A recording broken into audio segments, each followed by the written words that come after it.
線は横浜青葉インターを先頭に16キロ渋滞しています。つながる首都高速道路3号線の上りは駒沢に軽自動車が故障して止まっているため、東名高速道路の東京料金所まで11キロ渋滞しています。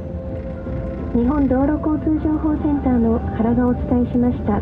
はい、ありがとうございました。次の日本放送交通情報は7時55分頃にお伝えします。